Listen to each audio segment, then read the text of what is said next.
Washington. This is Martin for here once again.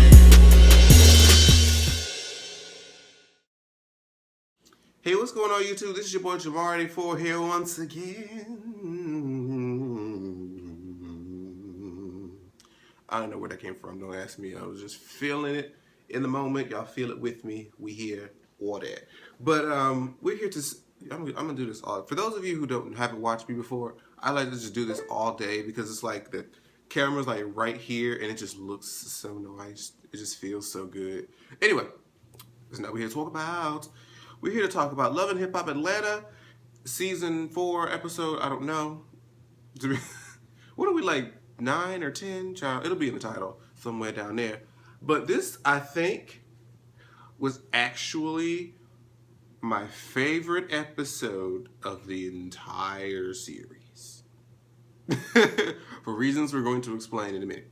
So, we get to see and start off the show where we left off before, where Mimi had some big, I guess it was a secret because they didn't want to show it, meeting with somebody who she felt she should have been honest with from the very beginning. And a lot of people, like I was watching, Forest Rocks and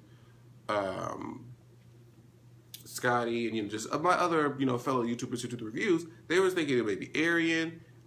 Some people said Margo. I was like, do you really have to be honest with her from the very beginning? I thought it was Arian too, just because, when you think of somebody who she should have been honest with her from the beginning, you think, okay, somebody who's close to me, somebody who I call a close friend, so I'm going to think it was Arian. But the fact that she had just kicked Arian out kind of made it seem like, okay, it would just be weird if you done said all this stuff to her and then be like, okay, I'm going to invite you right back to say, oh, I was wrong and blah, blah, blah. So I would have thought, like, okay, it's probably not her. But then I'm trying to think, who else would it be? And it turns out it was actually Stevie J.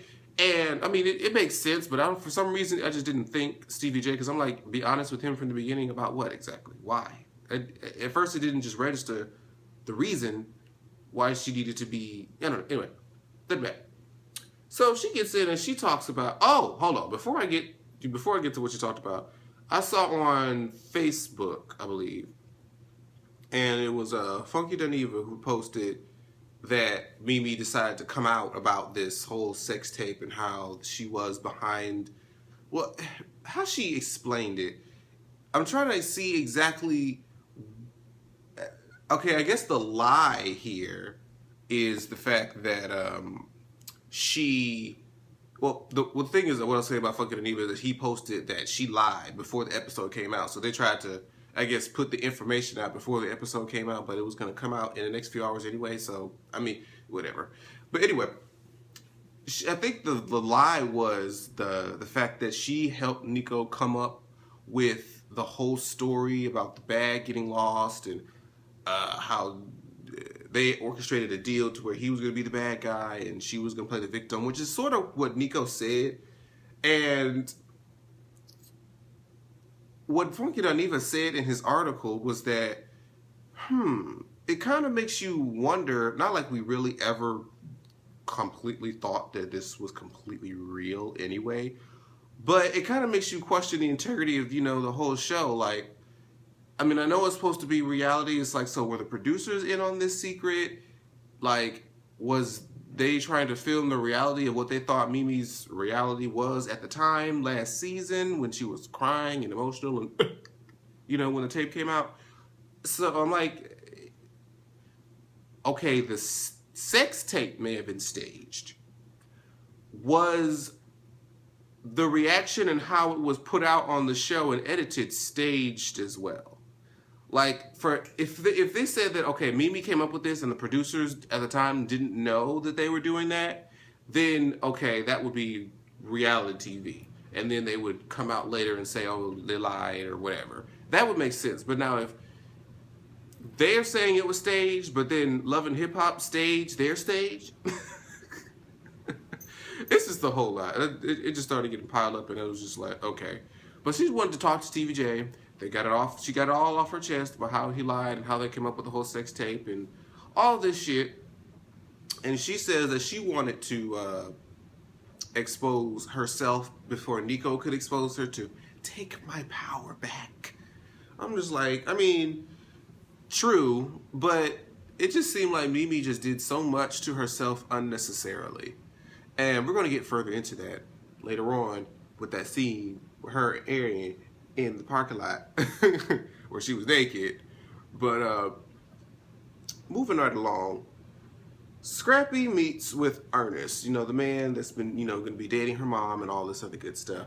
And pretty much this scene just went like this. It started off, him explaining, how him and his sister didn't really have the best. They didn't really, see eye to eye with Ernest because of what he did. Something about him stealing Scrappy's meat and selling it. And of course, his sister didn't like it because of the things that he said and did to his mama naturally. We understand that.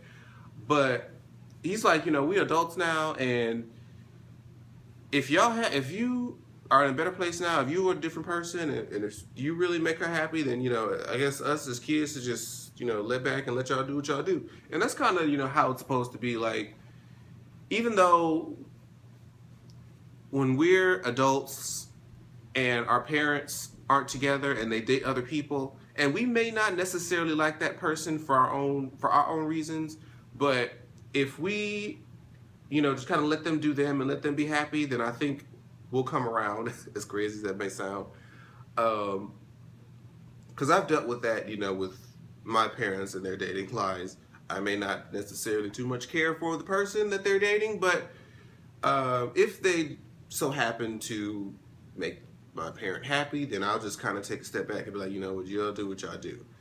I just don't want to deal with the person. But yeah, so that's kind of like what he was talking about. And then he it's almost like he was asking Scrappy for his blessing.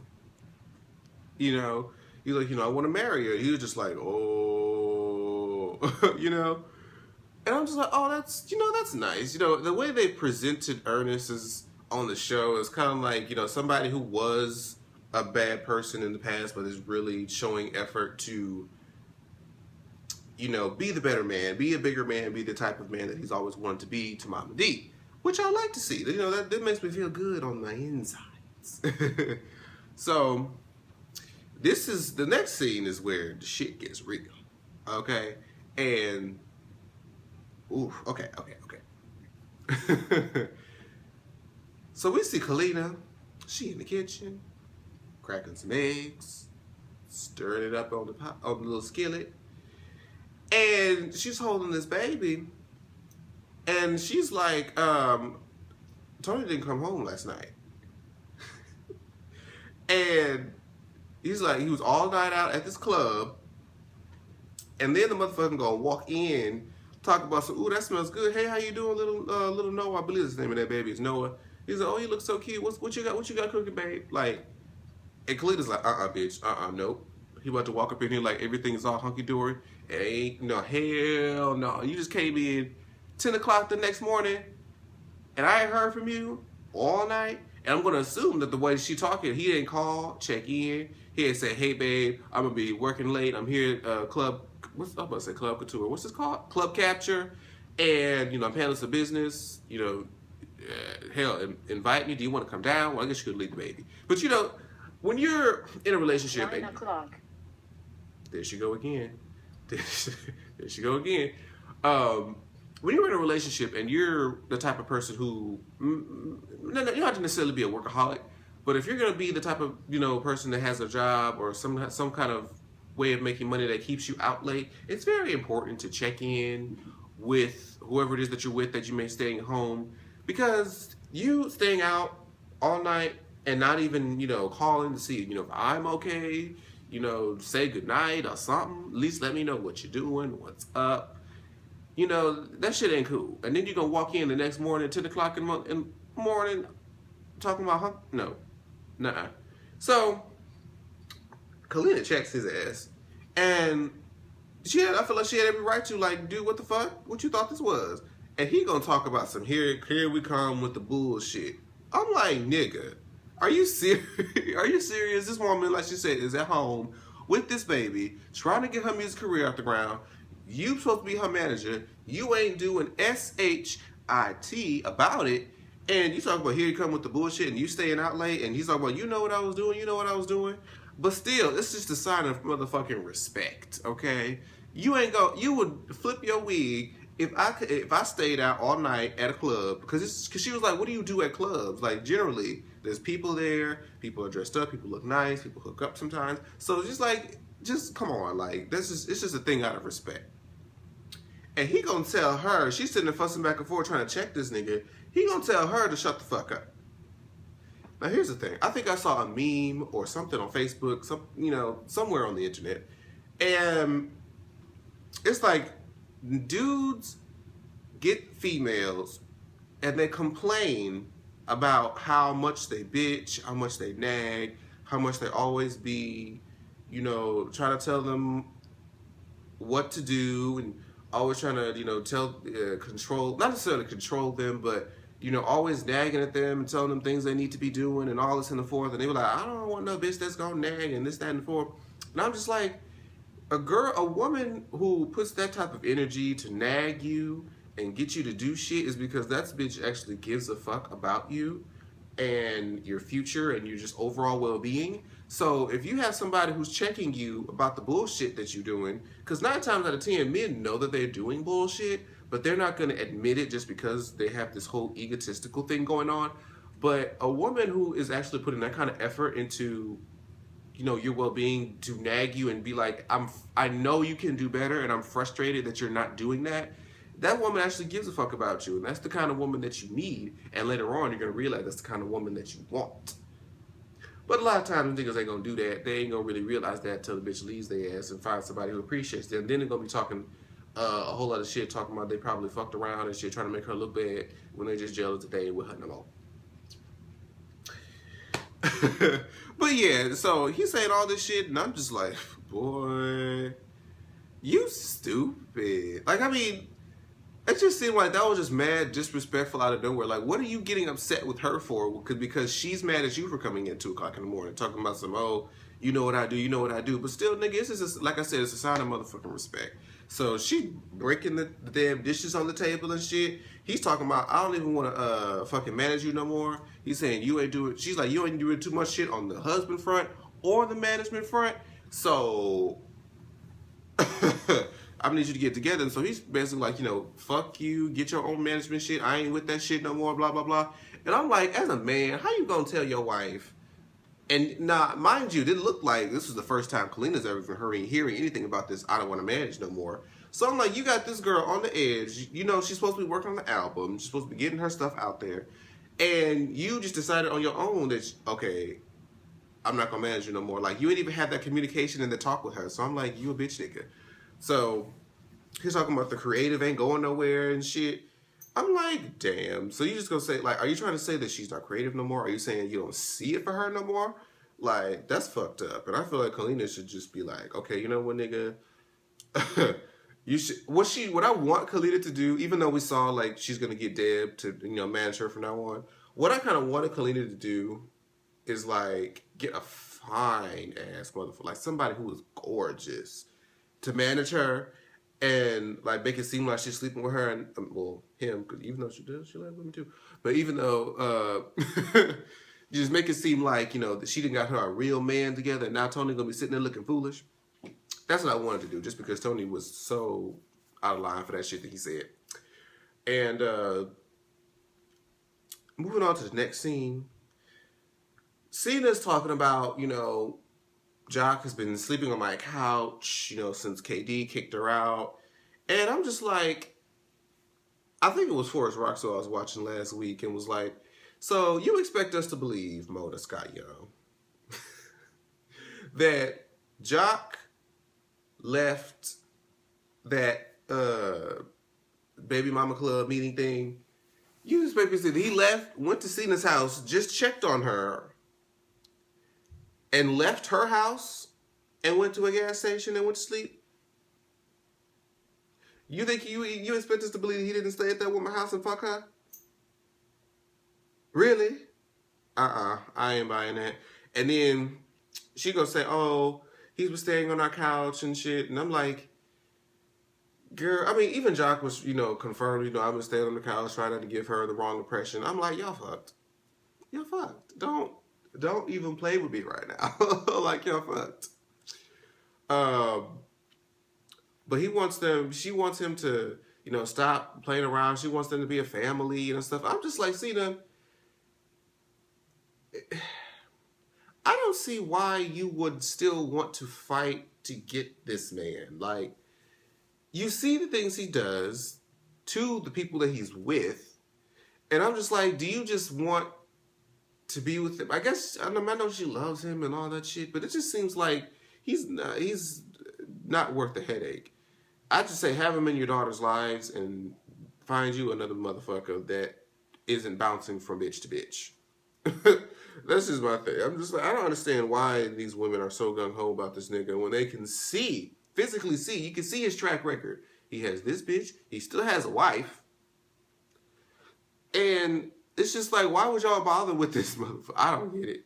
Maybe, I just don't. I'll let them do what they want to do. So, we got Margo in this whole art show, paint, body thing. And Arian is doing this modeling. Now, mind you, Arian, you were wrong for that weave because your part started right here and it made your forehead look huge. But other than that, the designs and, the stuff that we saw, it was cute. It was cute. It was actually, that actually looked like something. I was like, that's actually cute. Hold up, real? What you doing? What you doing back there? Whenever my dog start moving off somewhere, I'd be like, what you doing? You getting into some stuff? You want to say hi?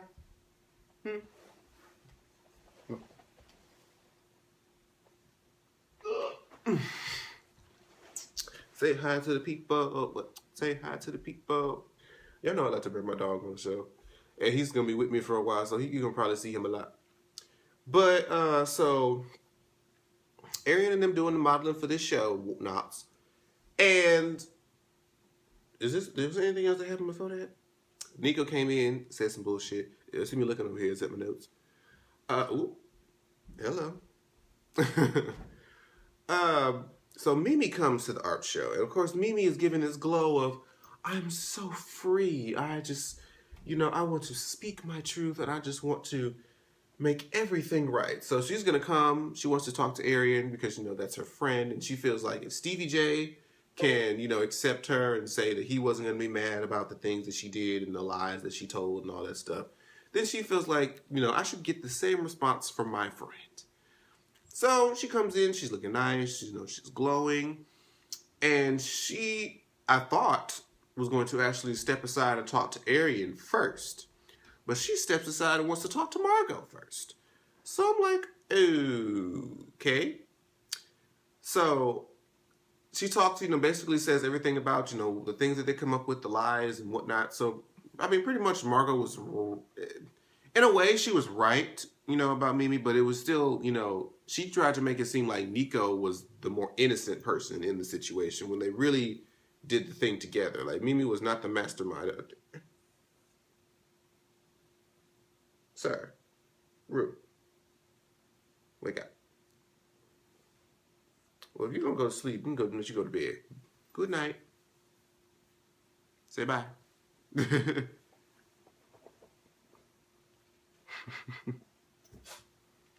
Anywho. Go to bed. Go to bed. Go to bed. Anywho. So, Arian says during this whole conversation, she's going to keep a close watch just in case she has to intervene and do referee for a WWF match. And so when she starts overhearing this shit, she starts to walk her little ass on over and be like, did I just hear this bitch correctly? And blah, blah, blah. And Mimi, I guess Margo starts getting back in Mimi's face. And I'm not really even understanding at this point why Margo is feeling some sort of way still. I mean, I guess because, oh, bitch, you lied. Bitch. Anyway, I guess the dog's trying to tell me he wants to go outside. But anyway, he starts going about talking about that you lied, this, that, and the fourth. She starts putting the hand in the face. I'm just like, Margo, I mean, at this point, what for? Like, it doesn't even seem like there's a point to fight with Mimi at this point. It's just seems like it's a waste of energy. So this whole discussion and argument that Mimi and Arian had in this parking lot, basically, Mimi was just trying to say, yes, I lied. Yes, I did this. Yes, I did that. Yes, I covered. Yes, I did all of that.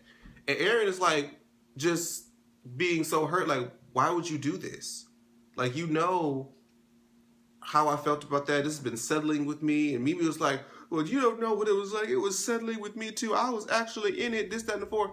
Well, my thing is, Mimi, the difference between what you and Arian were dealing with is because Arian dealing with it, you know, she was coming from a friend standpoint. She was at the mercy of what you told her. So she had no other option but to accept this as truth, you know? So, but on the other hand, you knew this wasn't the case, and really at any given time could have stopped it and did this a long time ago. So you were really, you know, were in control of the situation. If you really wanted not to feel that way anymore, you could have ended it. Whereas in Arian's case, she had no other choice but to believe what you said and just had to deal with it as long as you were lying. So whenever you decided, so you were the one that was in, you know, pulling the little puppet strings, you know, on everybody's emotions. So you can't really blame nobody else but yourself. And you can't really blame Arian for feeling the way that she did. And, you know, but Mimi was like, you know, I understand what I did. If you don't want to fuck with me no more, I understand.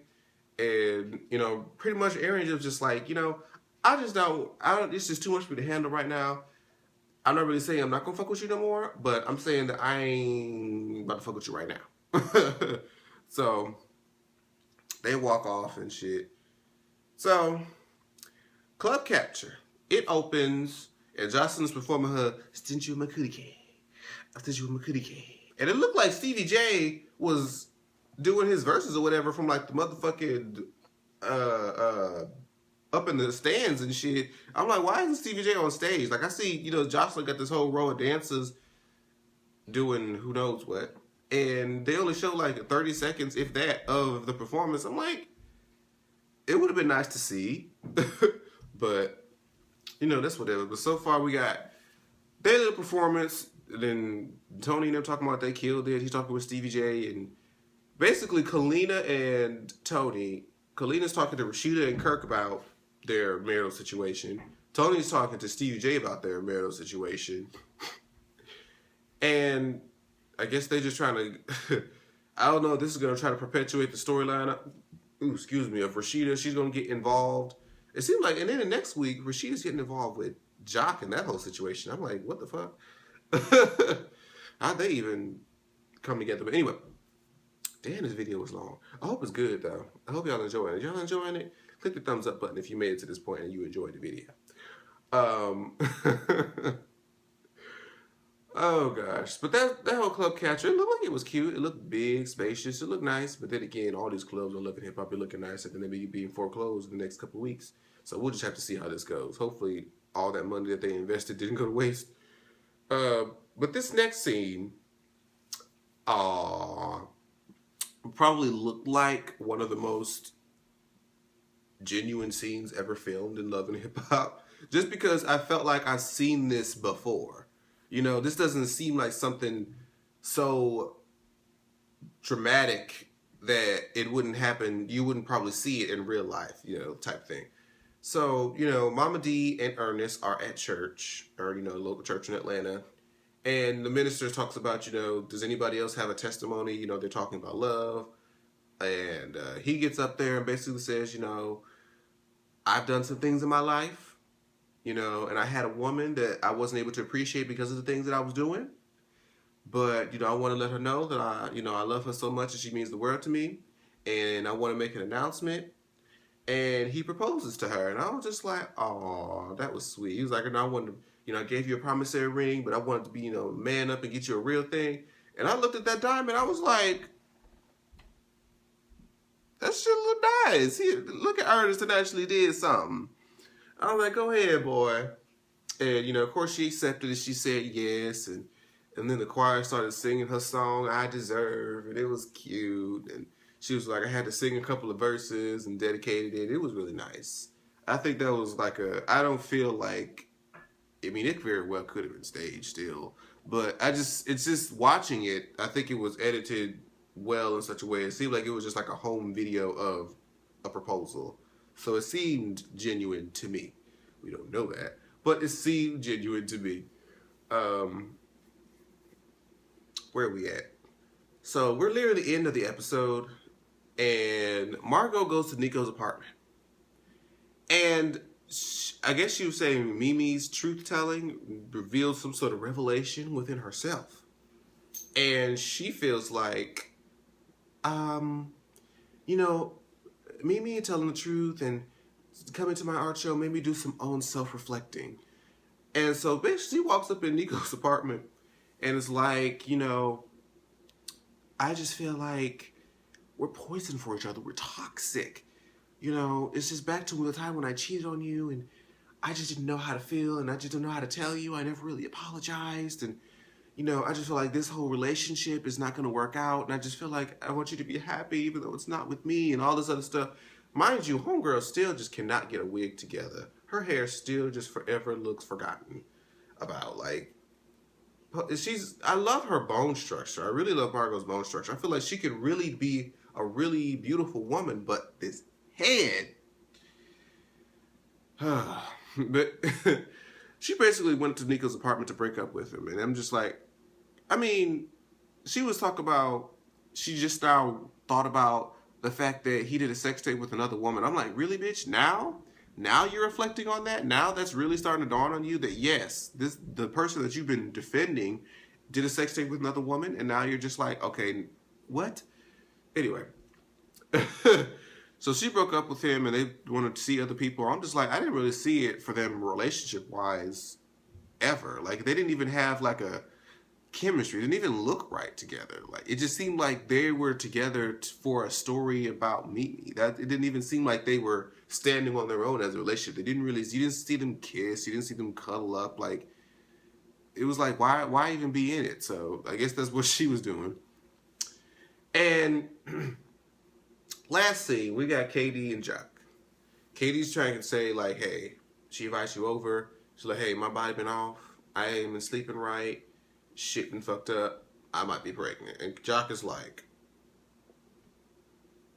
Dios mío. You know, like, I already got 8 kids, 4 baby mamas. I ain't trying to add to the family. And that makes all the sense of the world, because ain't nobody. Because, like, somebody like Jock, I feel like you should know better. Like, well, obviously your pull-out game isn't strong at all, but still, you should be more, like, how do you keep making the same mistake? Like, if you really didn't want no kids, how are you still making the same mistake? But they took a pregnancy test and she is not pregnant, thank goodness. But she was like, so, what if I was pregnant? Would you want me to get rid of it? And Jock was like,